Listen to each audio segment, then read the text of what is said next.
Hello साथियों, एक बार फिर से आप सभी का आपके अपने चैनल एस आर जाजोरिया पर स्वागत है। और आज हम डिस्कस करेंगे टिल, अनटिल, अप टू और अनलेस। किस प्रकार से इंग्लिश ग्रामर में इनका यूज किया जाता है, इस पर हम डिस्कस करेंगे। तो स्टूडेंट्स कहते हैं कि सर थोड़ा इनमें कन्फ्यूजन रहता है, तो ऐसी कोई बात नहीं है।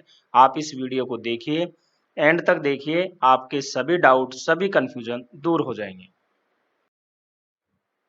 सबसे पहले हम लेते हैं अनटिल और अनलेस। इनका यूज हम जब कंजक्शन के रूप में करते हैं तो अनटिल का मीनिंग होता है जब तक, तब तक या फिर जब तक नहीं। अनलेस का होता है जब तक नहीं या फिर यदि नहीं। इस सेंस में हम कंजक्शन के रूप में इन दोनों का यूज करते हैं। ये दोनों ही अनटिल और अनलेस जो है नेगेटिव सेंस में यूज किए जाते हैं कंजक्शन के तौर पे, और इनके साथ हम नॉट नहीं लगाते हैं। ये आपको विशेष ध्यान रखना है क्योंकि इनमें ऑलरेडी पहले से ही नॉट लगा हुआ है, इसलिए आपको अलग से लगाने की आवश्यकता नहीं है। अनटिल का यूज हम समय के लिए करते हैं, यानी टाइम का बोध होता है और अनलेस का यूज हम कंडीशन यानी शर्त का बोध होता है इससे। तो आपको ध्यान रखना स्टूडेंट्स, कई बार गलती करते हैं कि अनटिल के स्थान पर अनलेस का और अनलेस के स्थान पर अनटिल का यूज कर देते हैं, जो कि गलत है। यदि कंडीशन है तो आप अनलेस का यूज करोगे जब तक के लिए, और यदि टाइम है तो फिर आप अनटिल का यूज करोगे। जब तक मैं नहीं लौटता यहाँ इंतजार करो। देखिए ये एक सेंटेंस है, इसी को मैं दूसरे तरह से कह सकता हूँ, मेरे लौटने तक यहाँ इंतजार करो। या मैं ऐसे कहूँ, जब तक मैं नहीं आता तब तक यहाँ इंतजार करो। या जब तक मैं नहीं लौटता तब तक यहाँ इंतजार करो। तो ये क्या शो कर रहा है? ये सेंटेंस हमें जो है टाइम के बारे में बता रहा है कि जिस समय तक मैं नहीं लौटता आप यहाँ इंतजार करो। तो हम यहाँ अनटिल का यूज करेंगे, wait here until I return. Next है, जब तक वह नहीं लौटेगा तब तक मैं बाहर नहीं जाऊंगा। तो I will not go out until he returns. यहाँ पे आपको एक चीज ध्यान रखना है, जो अनटिल और अनलेस के बाद वाला सेंटेंस यदि हमारा फ्यूचर में आ रहा है तो हम उसे सिंपल प्रेजेंट में बनाते हैं। ये आपको ध्यान रखना है कि यहाँ लिखा था जब तक वह नहीं लौटेगा, तो आप अनटिल ही विल रिटर्न नहीं बनाओगे, ही रिटर्न्स ही लिखोगे। जब तक बारिश नहीं रुकती वह वहां नहीं जाएगा। He will not go there until the rain stops। अब देखिए यहाँ पे जब तक बारिश नहीं रुकती, तो नहीं के लिए आपको नॉट लगाने की आवश्यकता नहीं है, क्योंकि अंटिल में ऑलरेडी से ही नॉट लगा हुआ रहता है। और ये सेंटेंस जो है सिंपल प्रेजेंट का है, तो हमने उसी में बना दिया। जब तक रेल नहीं आती तब तक वह इंतजार करेगा, तो he will wait until the train arrives. यदि तुम परिश्रम नहीं करोगे तो तुम पास नहीं करोगे या तुम पास नहीं होंगे। जब तक तुम परिश्रम नहीं करोगे तब तक तुम पास नहीं होंगे। सेंटेंस एक ही है, थोड़ा सा लिखने का अलग अलग तरीका हो गया है। हमने एक में यदि का यूज कर दिया, दूसरे में जब तक या तब तक का यूज किया है। सेंटेंस हमें क्या शो कर रहा है? कंडीशन को शो कर रहा है कि आप यदि मेहनत नहीं करोगे तो आप पास कैसे होंगे। तो यहाँ कंडीशन और कंडीशन के लिए हम अनलेस का यूज करेंगे, ना कि अनटिल का। तो you will not pass unless you work hard. ठीक है, तो जब तक तुम परिश्रम नहीं करोगे, तो फिर हम यहाँ अनलेस यू वर्क हार्ड। यदि अगर आप ये किताब नहीं पढ़ोगे तो आप अंग्रेजी नहीं सीख सकते।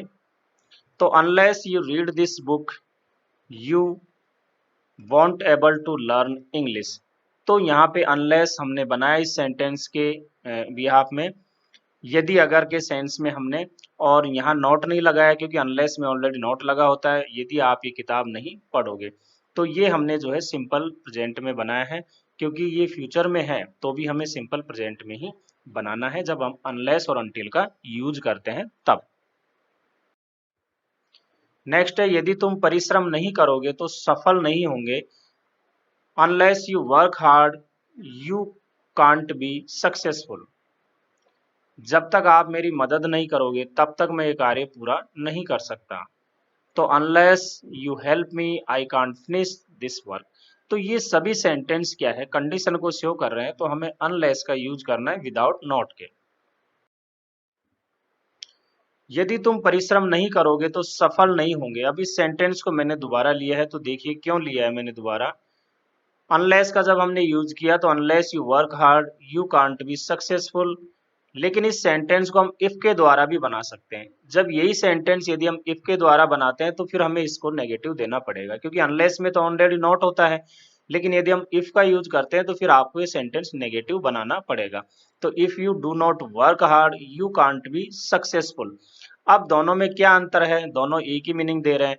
देखिए अनलेस क्या होता है कि ये एम्फेटिक है, थोड़ा प्रभावी बनाता है, सेंटेंस को थोड़ा जोरदार बना देता है, जबकि इफ का यूज हम सामान्य सेंटेंस की तरह यूज करते हैं। और यदि आप इस तरह के सेंटेंस में इफ यूज कर रहे हो कंडीशन के लिए तो फिर आपको सेंटेंस नेगेटिव बनाना होगा और आप नॉट का यूज करोगे। नेक्स्ट है टिल या अंटिल का यूज हम प्रीपोजिशन के तौर पे तक यानी समय के लिए करते हैं। लेकिन यहाँ पे आप एक चीज समझ लो कि टिल और अंटिल में कोई अंतर नहीं है।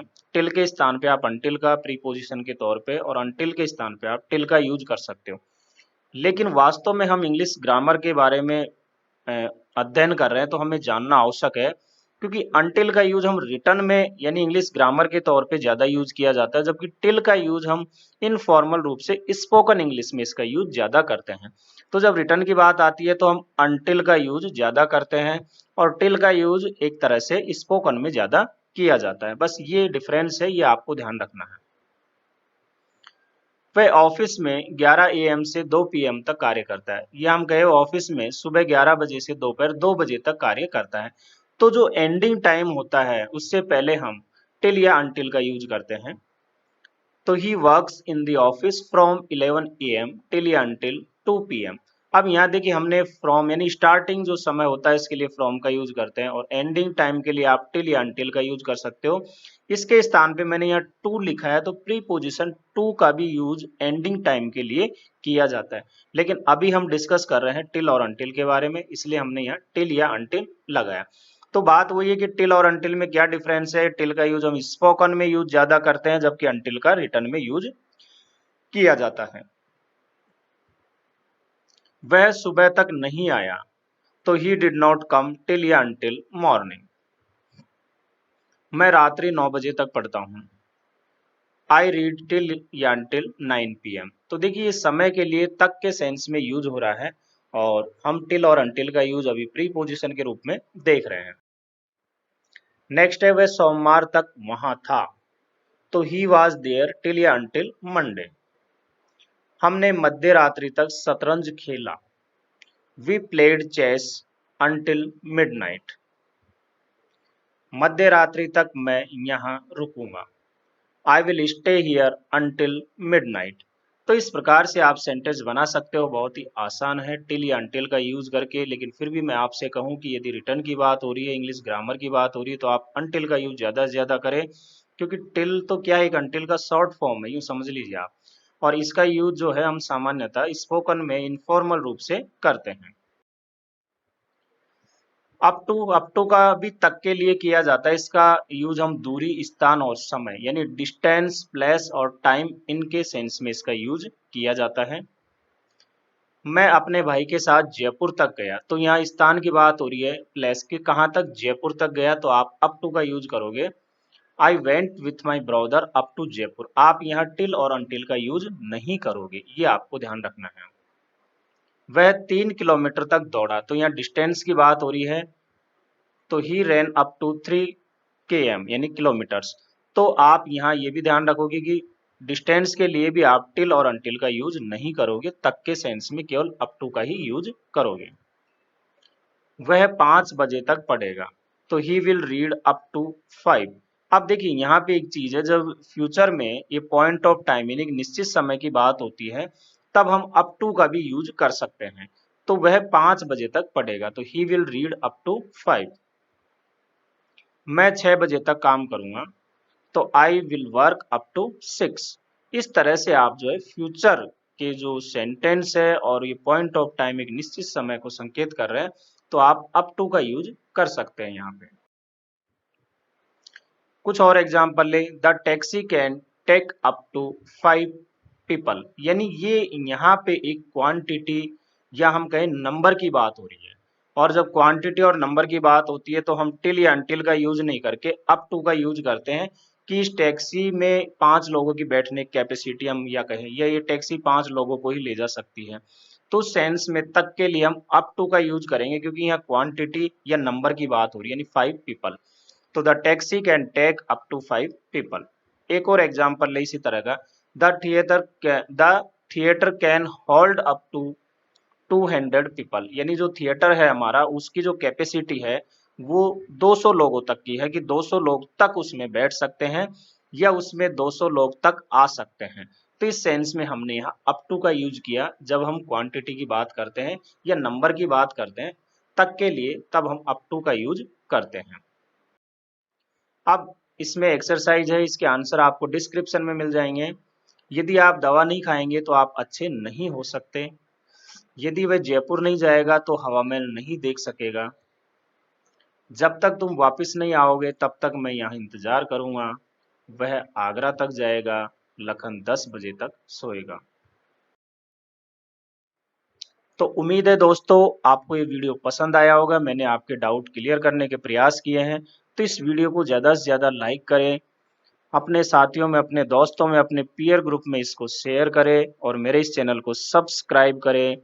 हंसते रहिए, मुस्कुराते रहिए और मेरे साथ एंजॉय करते रहिए इंग्लिश ग्रामर, आपका अपना चैनल SR जाजोरिया।